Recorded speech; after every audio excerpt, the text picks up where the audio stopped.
Hello, welcome back to Boring Revolution, your number one news source for everything in regards to the Boring Company. Thank you for joining me this evening. So, I thought I'd just do a bit of an impromptu video. I have been working on something, but I've just not got around to finishing it. And there's just a lot of questions in my mind at the moment about where exactly is the Boring Company going next? What is potentially, where could it go? What is the kind of best case scenario? What is the kind of worst case scenario as well? Because we've got to consider everything. But, you know, in my heart, I really believe this is a company that is going to change the world. I believe that it's going to expand across the United States of America and eventually to pretty much every continent on the planet. I think initially the focus is going to be the United States of America, the USA. I think that is where the market or the mass transit market is fairly weak. There's a good opportunity for the Boring Company to go in there and really sort of find itself a niche in the market. You know, start producing a system that's going to deliver high throughput at a solid price with a good gross margin. And I think that is, you know, that is possible with current technology, never mind what they're going to develop in the next 5 to 7 years. So let's just have a brief look about where we could go. Obviously, the number one market is the USA. We know that. Potentially Canada as well at some point. Canada is definitely a good growth opportunity. Mexico, Europe, South America, maybe onto Australia at some point, and obviously Asia is possibly the second biggest market. But at this moment in time, where I see the Boring Company going, it's just a pure focus on the USA. Because, let's be frank here, that is where the money is. And that is where, you know, Tesla's operations are. Build the foundation strong in the USA and then move on to other places. 2020 has been a funny old year. It's just, this will never ever happen again, what's happened this year. But what the Boring Company has been able to achieve in Las Vegas, considering the situation that they're in and the situation that the world is in general, and the construction industry and just the general entertainment industry as well, because essentially, you know, the convention centre could theoretically have pulled the plug on this and said, you know what, we don't know what's going to happen, we're just going to have to hold things off. But luckily, they had faith and we continued on with the project, or the Boring Company did. And this is what's been built so far. We are literally sort of 6 to 9 weeks away from you know, really seeing this system up and running at full potential. We should hopefully see something after the new year in terms of calibration of the system. That's going to be great. But is this what we're going to see across the many cities of the US? I don't think so. I think this is, again, a bit of a one-off. I think maybe they might replicate this at the Ontario airport in California, something similar to this, but I don't see the need for large stations for the majority of the system. I think there will be some underground stations, there may be some above ground stations like this, but most likely it will be the underground stations. I think they make more sense for running this system. But I think that it'll operate a bit more like an Uber type system, combined with carpooling, where people come together at a certain spot, meet up and then get into the vehicle. It doesn't mean that the vehicle's not going to pick up multiple people along the way, but it's not going to be stopping, you know, 7-8 times at the most. It's going to be stopping maybe 2, maybe at the most 3 times. So if at each one of those stops there's maybe 3 or 4 people, you could easily fill a vehicle, which is then going to increase efficiency. So I just see the Boring Company picking people up across the city, whether it's the suburbs or the centre of the city, or maybe out in the sticks as well, if there's access there. I think there'll be tunnels going all over the major cities in the US, especially ones with very poor mass transit systems like Las Vegas. And there's a lot of cities like Las Vegas in America that have got poor mass transit systems, and they are crying out for something like this. How is it going to be funded? The Boring Company is going to fund 90-95% of it using capital raises. They're not going to require the public purse to fund these projects. They're going to go out there to markets, offer good rates, and bring in the cash necessary to finish the projects. They're going to start off maybe with 2 or 3 tunnels. As that system starts to make money, they then raise more capital on the back of that system's success. And then they slowly expand it, maybe 10, 15, 20 miles every year. And over time, they expand it and they add more vehicles as and when they need it. So the important thing about the Boring Company is it's not going to be going out there demanding public money. It's not going to need the support of local government. It's not even going to need the support of the local residents of a city. If they don't like the scheme, tough titties. It's going to get built, and if they don't like it, don't use it. That's the end. The issue with having a station like this is that you've got large builds up of people, yeah, and it's all well and good doing this here, but that's putting pressure on the local transit systems to bring them here.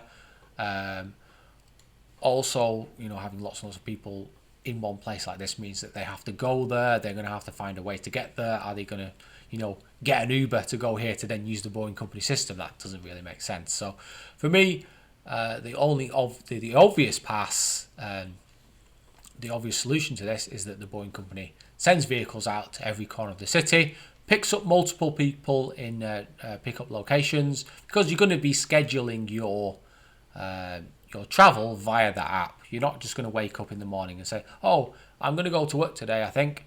You know that you're going to go to work. You know that you've got a dentist appointment at 3 o'clock. You know that you need to go and pick your son up from rugby practice. Most people can tell you what they're going to do in any given week. So being able to do this, great. If you do something off the cuff, maybe use a robo-taxi, or maybe you try and find something going along like this, some kind of route that's already in operation. So my kind of prediction here is that we're not going to see that many stations in future systems. We're going to see more of a pick-up and drop-off style, Uber, Lyft style system, but with a focus on pooling people together to increase the throughput. Again, we might see underground stations like this, but the main reason that I've put this picture in here is because of these vehicles. Now, I like these vehicles. They hold 12, 14 people.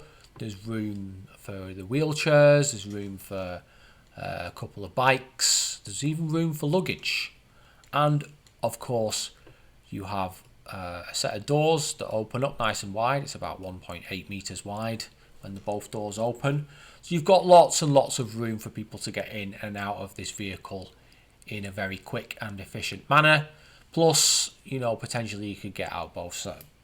You could get out of both sides of the vehicle.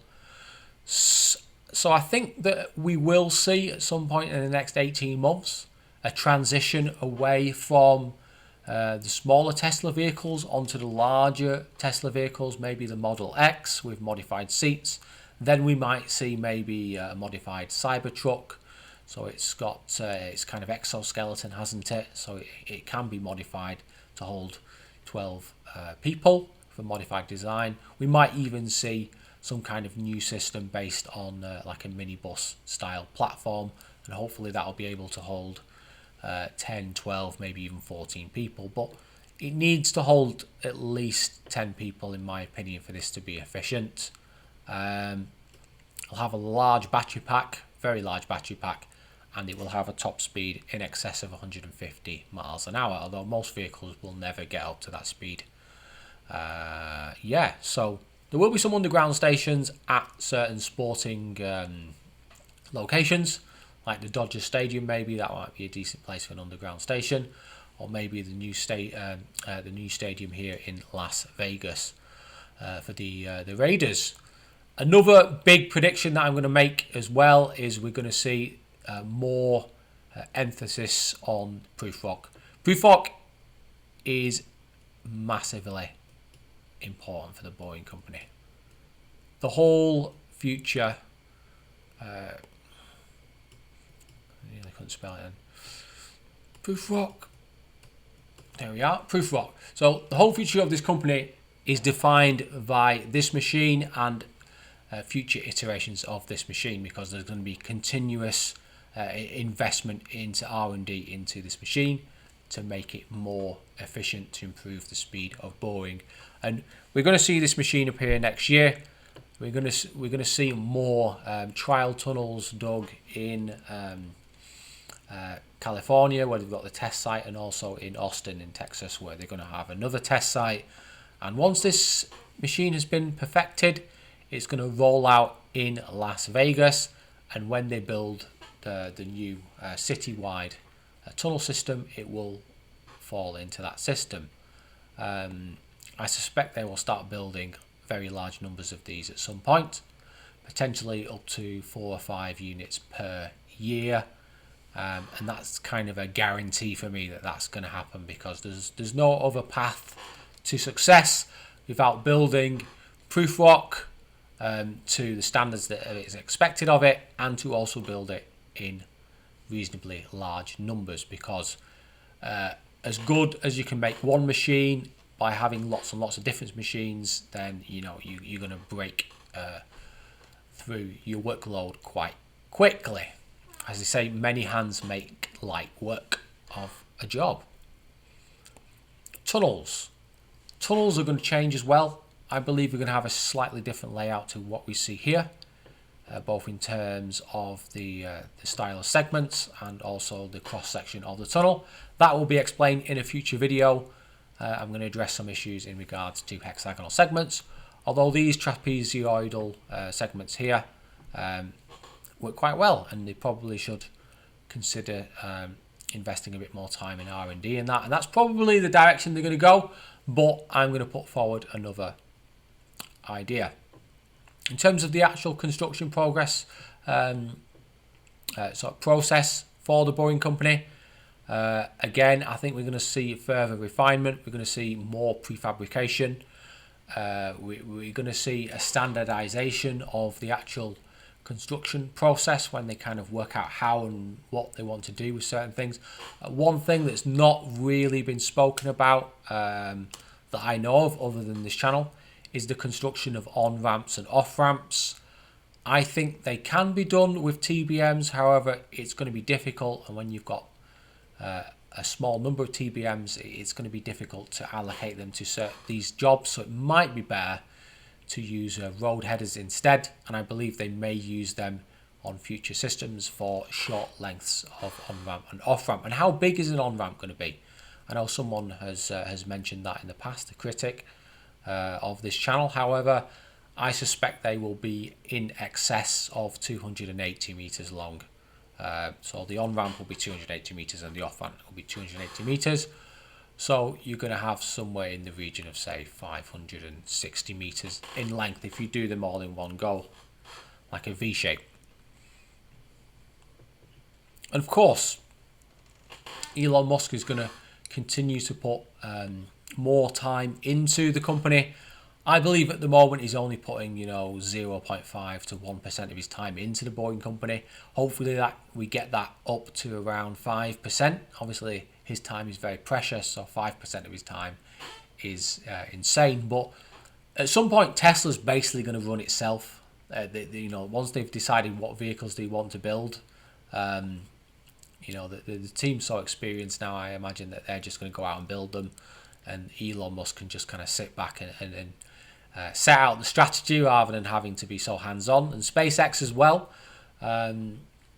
once they've kind of perfected the new rocket system, I'm imagining that they'll just kind of focus on further refining that and obviously making it bigger at some point. So once that's kind of done, Elon Musk again can kind of step a little bit back, and he does kind of step a lot back from SpaceX at the moment because he's got a good CEO in Gwen.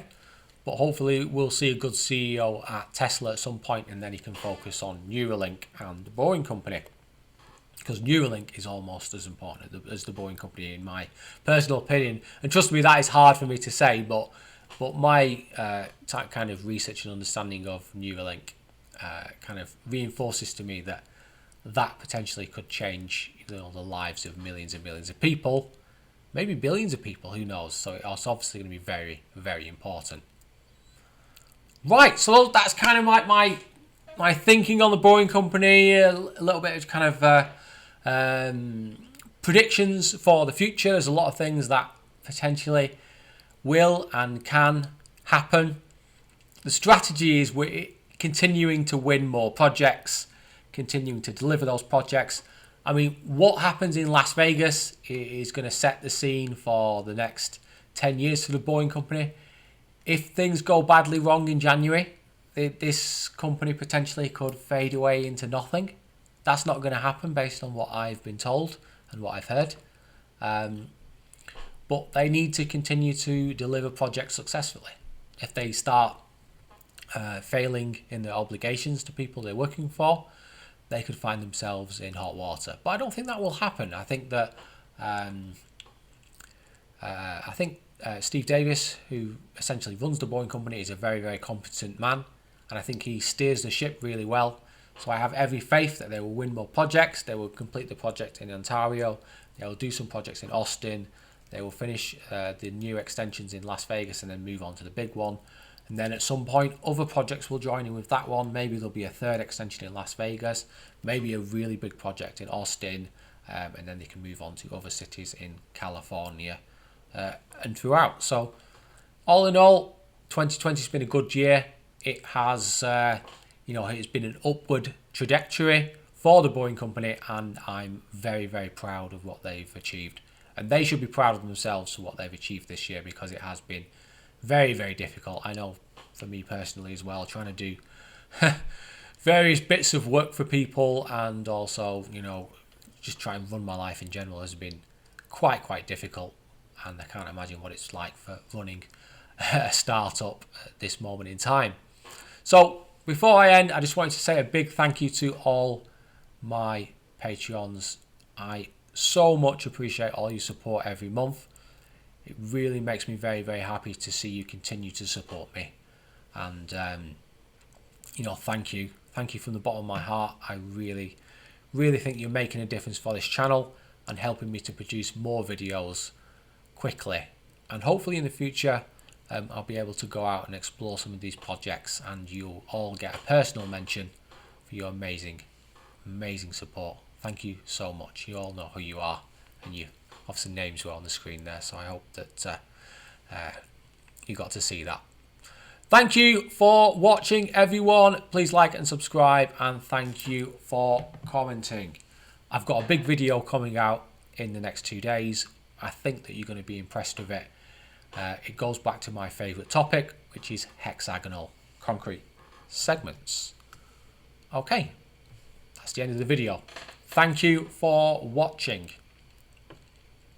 And remember, guys, every project the Boring Company must do has got to be excellent. Excellent.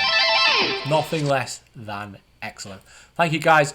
Don't be boring, and I will see you on the next video. Take care, stay safe, and keep your eyes on the notifications, because there's more to come from this channel. Thank you.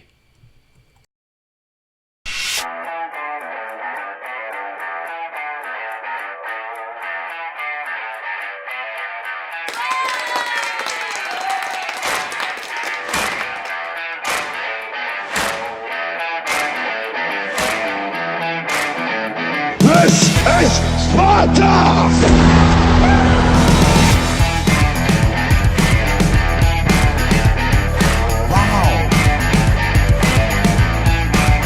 Hello, everybody.